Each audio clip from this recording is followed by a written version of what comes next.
ॐ भूर्भुवः स्वः तत्सवितुर्वरेण्यं भर्गो देवस्य धीमहि धियो यो नः प्रचोदयात्। ॐ चैतन्यं शाश्वतं शान्तं व्योमातीतं निरञ्जनं नादबिन्दुकलातीतं तस्मै श्रीगुरवे नमः। ॐ सद्गुरुचरणकमलेभ्यो नमः। वन्दे भगवतीं देवीं श्रीरामं च जगद्गुरुं पादपद्मे तयोः श्रुत्वा प्रणमामि मुहुर्मुहुः। परम पूज्य गुरुदेव परमवंदनीय माता जी के दिव्य संरक्षण में ऑनलाइन दैनिक स्वाध्याय के आज के सत्र में आप सभी आत्मीय बंधुओं का बहुत बहुत स्वागत अभिनंदन है। साथियों, आइए भावपूर्वक आज के सत्र का हम सभी शुभारंभ करते हैं। साथियों, जैसा कि आप सबको जानकारी होगी ही कि आज दिल्ली की कथा का विश्राम हुआ और अब हम सब लोग बनारस के लिए प्रस्थान कर रहे हैं। तो कथा के समय में हम लोग स्टेशन पर ही रहेंगे, इसलिए आज का वीडियो आपको रिकॉर्डेड ही प्राप्त हो रहा है। 15 श्लोक हम लोगों ने पूरे कर लिए थे 10वें अध्याय का। आज 16वां श्लोक हम लोग पढ़ेंगे। केवल एक ही श्लोक की चर्चा करेंगे क्योंकि समय का थोड़ा सा अभाव है। साथियों, अर्जुन ने 12वें श्लोक से भगवान के समक्ष अपनी बात कही है और भगवान से बात क्या, भगवान की स्तुति ही अर्जुन ने की है। स्तुति के क्रम में अर्जुन ने कहा, परम ब्रह्म परम धाम पवित्रम परमम भवान पुरुषम शाश्वतम दिव्यम आदिदेवम अजम विभुम। आप ब्रह्म हैं, आप साकार भी हैं, व्यापक भी हैं, शाश्वत हैं, अनादि हैं, आदिदेव हैं। यह बात अर्जुन ने कही।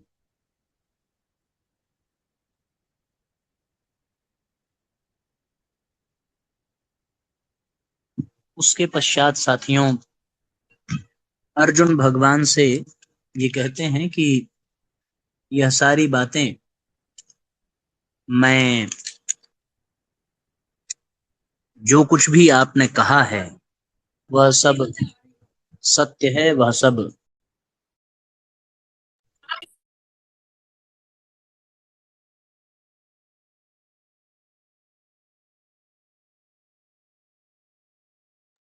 साथियों आवाज आ रही है। सो अर्जुन ने भगवान से ये बात कही और फिर अर्जुन ने कहा, आपको सारे ऋषिगण इन्हीं नामों से पुकारते और कहते हैं। आहुस्त्वाम ऋषयः सर्वे देवर्षि नारदस्तथा असितो देवलो व्यासः स्वयं चैव ब्रवीषि में। 13वें श्लोक में अर्जुन ने कहा कि सारे ऋषि मुनि भी आपको इन्हीं स्वरूप में जानते हैं, यही आपने भी मेरे प्रति कहा। कृतज्ञता व्यक्त की है अर्जुन ने। और फिर भगवान से अर्जुन ने कहा, सर्वमेतद ऋतम मन्ये, यह मैं सत्य मानता हूं। वेत्थ त्वम वदसी केशव, आपने जो कुछ भी कहा है।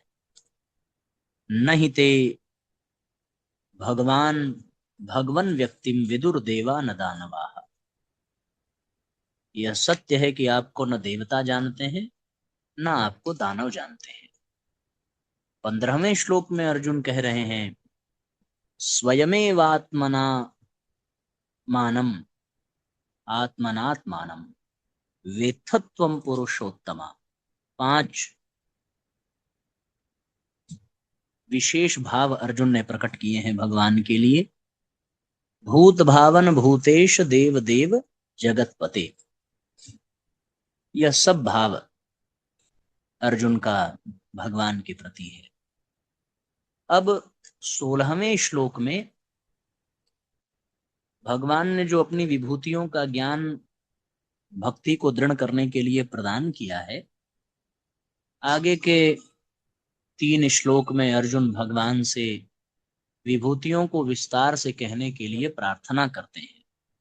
16वां श्लोक, वक्तुमर्हस्य शेषेण दिव्या यात्मविभूतयः याभिर्विभूतिभिर्लोका निमांस्त्वं व्याप्य तिष्ठसि। 16वें श्लोक में अर्जुन ने उन भगवान से विभूतियों के विषय में भगवान से प्रश्न किया है। अब इस श्लोक की व्याख्या साथियों हम लोग करते हैं। सभी परिजन ध्यान पूर्वक सुनेंगे और अधिक से अधिक शेयर जरूर करेंगे। क्या कह रहे हैं? वक्तुमर्हस्य शेषेण दिव्यायात्म विभूतयः याभिर्विभूतिभिर्लोकान् निमांस्त्वं व्याप्य तिष्ठसि। इसलिए जिन विभूतियों से आप इन संपूर्ण लोकों को व्याप्त करते हैं, स्थित हैं, उन सभी अपनी दिव्य विभूतियों का संपूर्णता से वर्णन करने में आप ही समर्थ हैं। याभिर्विभूतिभिर्लोका निमांस्त्वं व्याप्य तिष्ठति। ही यानी इसलिए, याभिः जिन, विभूतिभिः विभूतियों से, त्वम आप, इमान इन, लोकान संपूर्ण लोकों को, व्याप्य व्याप्त करते हैं, तिष्ठसि स्थित हैं, उन सभी दिव्याः आत्मविभूतयः अपनी दिव्य विभूतियों का अशेषेण संपूर्णता से वक्तुम वर्णन करने में अर्हसि आप ही समर्थ हैं। वक्तुम अर्हसि अशेषेण दिव्यायात्म विभूतयः याभिर्विभूतिभिर्लोकान् निमांस्त्वं व्याप्य तिष्ठसि। भगवान ने पहले 7वें श्लोक में यह बात कही थी कि जो मनुष्य मेरी विभूतियों को और योग को तत्व से जानता है, उसे मेरे अटल भक्ति योग की प्राप्ति होती है। 7वां श्लोक साथियों याद करेंगे, एताम विभूतिम योगम च माम मम यो वेत्ति तत्वतः सो विकम्पेन योगेन युज्यते नात्र संशयः। उसे अविचल भक्ति की, दृढ़ भक्ति की प्राप्ति हो जाती है।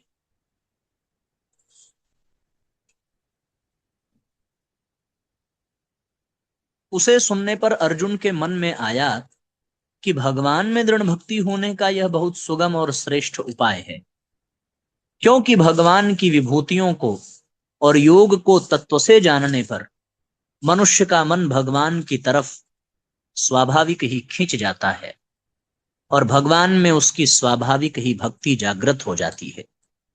अर्जुन अपना कल्याण चाहते हैं और कल्याण के लिए उनको भक्ति ही सर्वश्रेष्ठ उपाय दिखती है। इसलिए अर्जुन कहते हैं कि जिन विभूतियों से आप संपूर्ण लोकों को व्याप्त करके स्थित हैं, उन अलौकिक विलक्षण विभूतियों का विस्तार पूर्वक संपूर्णता से वर्णन कीजिए, कारण कि उनको कहने में आप ही समर्थ हैं। आपके सिवाय उन विभूतियों को और कोई नहीं कह सकता। वक्तुम अर्हसि अशेषेण, इन 3 शब्दों को मिलाकर यहां एक शब्द बन गया, वक्तुम वक्तु मर्हस्य शेषेण। इसमें 3 शब्द है, पहला है वक्तुम, दूसरा है अर्हसि, तीसरा है अशेषेण। अशेषेण का मतलब संपूर्णता से, वक्तुम आप कह सकते हैं, अर्हसि आप ही सामर्थ्य रखते हैं, आप ही समर्थमान हैं इसको कहने में। आपने पहले 7वें, 9वें और यहाँ 10वें अध्याय के आरंभ में अपनी विभूतियां बताई हैं और उनको जानने का फल दृढ़ भक्ति योग बताया है। अतः मैं भी आपकी सब विभूतियों को जान जाऊं और मेरा भी आप में दृढ़ भक्ति योग हो जाए। इसलिए आप अपनी विभूतियों को पूरी की पूरी कह दें, बाकी कुछ न रखें। दिव्यायात्म विभूतयः, विभूतियों को दिव्य कहने का तात्पर्य है कि संसार में जो कुछ विशेषता है वह मूल में दिव्य परमात्मा की ही विशेषता है, संसार की नहीं। अतः संसार की विशेषता देखना भोग है और परमात्मा की विशेषता देखना विभूति है, योग है। तो भगवान से समस्त विभूतियों के वर्णन की प्रार्थना अर्जुन ने की है और ये कहते हुए की है कि उसकी व्याख्या केवल भगवान आप ही कर सकते हैं, आपके अतिरिक्त कोई समर्थ नहीं है आपकी विभूतियों का वर्णन करने में। अर्जुन भगवान से कहते हैं कि अपनी संपूर्ण विभूतियों का आप ही वर्णन कर सकते हैं, क्योंकि आप स्वयं ही अपने आप को जानते हैं। इसी अध्याय के 15वें श्लोक में अर्जुन ने कहा ना, सर्वमेतद्ऋतं मन्ये, आपने जो कुछ भी कहा है हे केशव, यन्माम वदसि केशव, निस्संदेह आप जो कुछ कह रहे हैं वह सत्य है, इसमें कोई संशय नहीं है। यह बात अर्जुन ने भगवान से कही और फिर भगवान से अर्जुन ने कहा कि अपने विषय में केवल आप ही कह सकते हैं। स्वयमेवात्मनामात्मन्, स्वयं एव आत्मना आत्मानम, अपने आप से अपने आप को वेत्थम त्वम पुरुषोत्तमम, हे पुरुषोत्तम आप स्वयं को स्वयं से ही जानते हैं। यह 15वें श्लोक में अर्जुन ने कहा है भगवान से।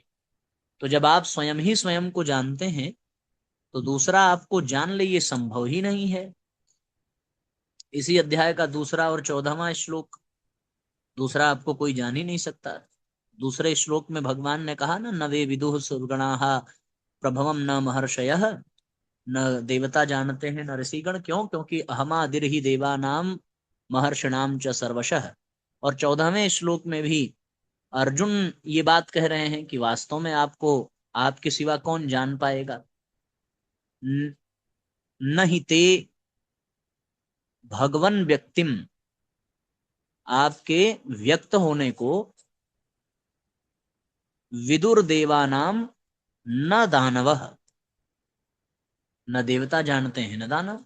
अतः आप स्वयं ही अपनी पूरी की पूरी विभूतियों को कह दें, जिससे मेरे को अविचल भक्ति योग की प्राप्ति हो जाए। बस यही मेरी कामना है। ये भगवान से अर्जुन कह रहे हैं अपनी विभूतियों को बताने के लिए। अब धीरे धीरे साथियों अर्जुन भगवान के दृढ़ भक्ति की ओर बढ़ रहे हैं और इन विभूतियों को जानने के माध्यम से अर्जुन की श्रद्धा, अर्जुन का समर्पण, अर्जुन की भक्ति और अधिक बढ़ती चली जाएगी। तो हम लोग आज की चर्चा को यहीं पर विराम देंगे। केवल एक ही श्लोक, ऐसे तो रोज एक ही श्लोक पढ़ते हैं, लेकिन आज ये श्लोक की व्याख्या थोड़ी और छोटी ही है।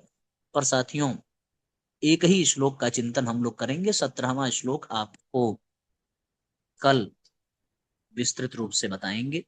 यदि किसी के मन में 16वें श्लोक के संदर्भ में कोई प्रश्न हो तो आप जरूर पूछिएगा। गायत्री मंत्र हमारे साथ साथ। ओम भूर्भुवः स्वः तत्सवितुर्वरेण्यं भर्गो देवस्य धीमहि धियो यो नः प्रचोदयात्। सभी आत्मीय बंधुओं को बहुत बहुत प्रणाम। सबका मंगल हो साथियों। जयराम जी की शुभ रात्रि। ओम भूर्भुवः स्वः तत्सवितुर्वरेण्यं भर्गो देवस्य धीमहि धियो यो नः प्रचोदयात्। हम ईश्वर को सर्वव्यापी न्यायकारी मानकर उसके अनुशासन को अपने जीवन में उतारेंगे। शरीर को भगवान का मंदिर समझकर आत्मसंयम और नियमितता द्वारा आरोग्य की रक्षा करेंगे। मन को कुविचारों और दुर्भावनाओं से बचाए रखने के लिए स्वाध्याय एवं सत्संग की व्यवस्था रखे रहेंगे। इंद्रिय संयम, अर्थ संयम, समय संयम और विचार संयम का सतत अभ्यास करेंगे। अपने आप को समाज का एक अभिन्न अंग मानेंगे और सबके हित में अपना हित समझेंगे। मर्यादाओं को पालेंगे, वर्जनाओं से बचेंगे, नागरिक कर्तव्यों का पालन करेंगे और समाजनिष्ठ बने रहेंगे। समझदारी, ईमानदारी, जिम्मेदारी और बहादुरी को जीवन का एक अविच्छिन्न अंग मानेंगे। चारों ओर मधुरता, स्वच्छता, सादगी एवं सज्जनता का वातावरण उत्पन्न करेंगे। अनीति से प्राप्त सफलता की अपेक्षा नीति पर चलते हुए असफलता को शिरोधार्य करेंगे। मनुष्य के मूल्यांकन की कसौटी उसकी सफलताओं, योग्यताओं एवं विभूतियों को नहीं, उसके सद्विचारों और सत्कर्मों को मानेंगे। दूसरों के साथ वह व्यवहार नहीं करेंगे जो हमें अपने लिए पसंद नहीं। नर नारी परस्पर पवित्र दृष्टि रखेंगे।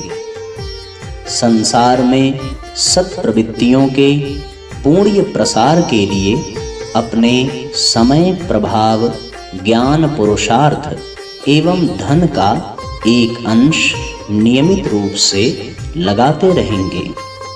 परंपराओं की तुलना में विवेक को महत्व देंगे। सज्जनों को संगठित करने, अनीति से लोहा लेने और नवसृजन की गतिविधियों में पूरी रुचि लेंगे।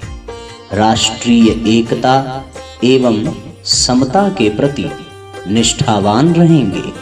जाति, लिंग, भाषा, प्रांत, संप्रदाय आदि के कारण परस्पर कोई भेदभाव न बरतेंगे।